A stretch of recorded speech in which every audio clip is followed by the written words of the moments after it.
Try again, my guy. All right, we're continuing chapter 4.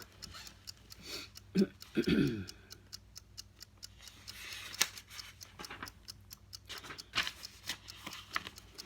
numbers Early had said were a mother, a father, and their son Pi. Had I really heard this story or just dreamed it? Either way, it was a silly notion that these numbers told a story.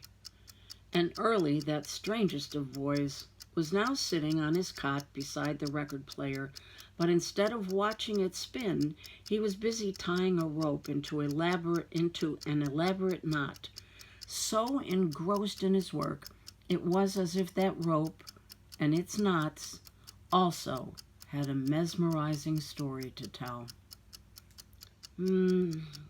Sorry, I said, clearing my throat.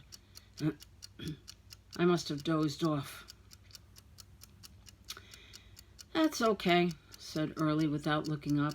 The next numbers aren't as good as the beginning. Pi just sails on the open seas a while before anything happens again. I don't think you'd like that part. Okay, I said. Well, thanks for the clothes. I'd better get back to the dorm.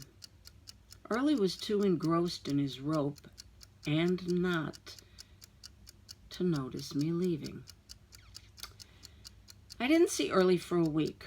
Not that I went looking for him. My mother would not be happy about that. She had a knack for pairing me up with every misfit and newcomer. Jack would love to have you come over to play, she'd say, without having heard any such thing from me. For my 10th birthday party, she said I could invite 6 boys to the bowling alley. But there ended up being 7, because Melvin Trumbold had just moved into town and supposedly didn't know a soul. I fought her on this point as Melvin got into... I just lost my place. I fought her on that point as Melvin got in trouble the first day of school for flushing all the toilets in the boys' bathroom. And I knew he was well acquainted with the principal. But she made me invite him anyway, and he turned out not to be so bad, especially when he gave up the name Melvin and started going by Flush. I got sucked into his antics a couple of times, but Mom could never get too mad, as she was the one who'd forced us into being friends. The point is, she wouldn't be too happy with me not inviting Early to join a table at lunch or play ball after school, but my mom wasn't here to watch over me.